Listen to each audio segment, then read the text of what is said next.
তো আজকের যে থিম কেকটা তোমাদের সাথে শেয়ার করব, এর আগে আমি এই থিমের কোনো কেক বানাইনি বা তোমাদের সাথে শেয়ার করিনি। প্রথমবার এই থিমটা শেয়ার করছি তোমাদের সাথে। আশা করছি ভিডিওটা তোমাদের অবশ্যই ভালো লাগবে। পুরো ভিডিওটা অবশ্যই দেখো, স্কিপ একদম করো না। তো সবার প্রথমে এখানে আমি বানিয়ে নিয়েছি চকলেট কেকের স্পঞ্জটা। আর এই স্পঞ্জের রেসিপি কিন্তু অলরেডি আমার চ্যানেলে আপলোড করা আছে। তোমরা যারা এখনো পর্যন্ত আমার এই ভিডিওটা দেখোনি তারা অবশ্যই আমার প্রিভিয়াস ভিডিওতে গিয়ে ওই ভিডিওটা চেক আউট করে নিও।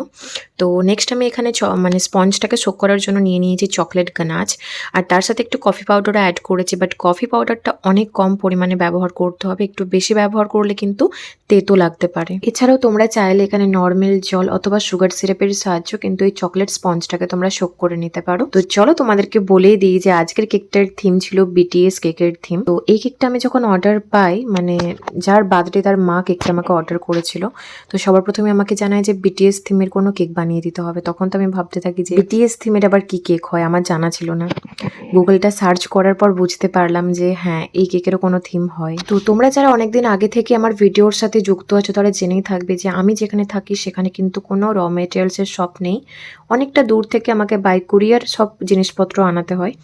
আর আমার হাতে যেহেতু 2 থেকে 3 দিনের মতন সময় ছিল, তার মধ্যে আমি কিভাবে কিভাবে আনার ব্যবস্থা করব। তো তার জন্য আমি যেটা করেছিলাম যে প্রিন্ট আউট বের করে নিয়েছিলাম, ফটো পেপারের মধ্যে প্রিন্ট আউট করে নিয়েছিলাম। তারপর সুন্দর করে কাটিং করে নিই, দিয়ে অ্যাজ আ টপার তৈরি হয়ে যায়।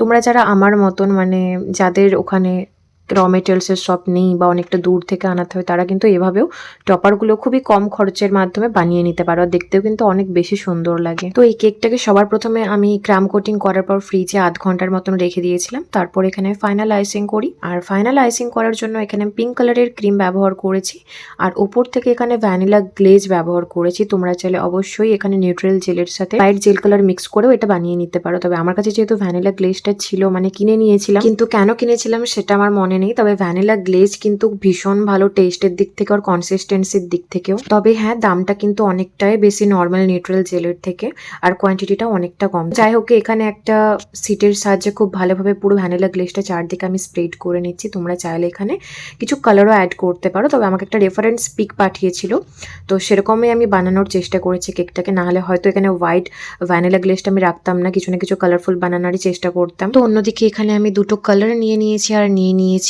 বিটিএস এর ট্যাগস অ্যান্ড টপার্স গুলো, যেগুলো দেখতে সত্যি ভীষণ সুন্দর লাগছিল। এই কেকটার ফ্লেভার ছিল চকলেট। এই কেকটার ওজন ছিল 1.5 পাউন্ডের মতন।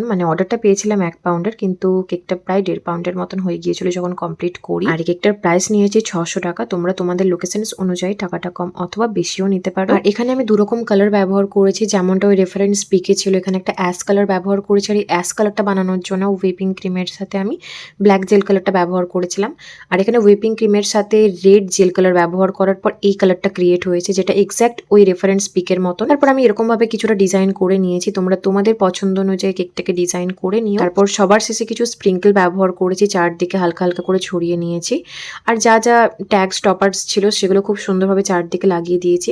তবে কেকটা কিন্তু সত্যি অসাধারণ লাগছিল দেখতে। জানি না ভিডিওতে কতটা কি সুন্দর লাগছে, তবে অরিজিনালি ভীষণ সুন্দর লাগছিল। তারপর একটা নোডের স্টার নজলের সাহায্যে আমি এরকম ভাবে বর্ডারটা ডিজাইন করে নিয়েছি। আর এই বর্ডারটা ডিজাইন করার জন্য কিন্তু আমি 2টো কালার ব্যবহার করেছি, যে 2টো কালার দিয়ে কেকের উপরে ডেকোরেশন করেছি। আর আমি সব সময় এভাবেই চেষ্টা করি তোমাদের সাথে কিছু ইউনিক কেকের ডেকোরেশন, কেকের ফ্লেভার, আরো নতুন নতুন টিপস অ্যান্ড ট্রিক্স শেয়ার করার। তো আজকের এই কেকের ডিজাইনটা, কেকের ডেকোরেশনটা, কেকের কালার কম্বিনেশনটা তোমাদের কেমন লেগেছে আমাকে অবশ্যই কমেন্ট করে জানিও। আর হ্যাঁ, এই ভিডিওটার একদম শেষে আমি তোমাদের সাথে এই কেকটার রিভিউটাও শেয়ার করব, যে এই কেকটা যার জন্য বানিয়েছিলাম তার কেমন লেগেছে। আর যদি ভিডিওটা ভালো লেগে থাকে তো অবশ্যই একটা লাইক করে যেও। তো চলো, দেখা হচ্ছে পরের ভিডিওতে আবার নতুন কিছু ডেকোরেশনসের সাথে, আরো নতুন নতুন টিপস অ্যান্ড ট্রিক্সের সাথে। ভিডিওটা আমি এখানেই শেষ করলাম। Bye bye.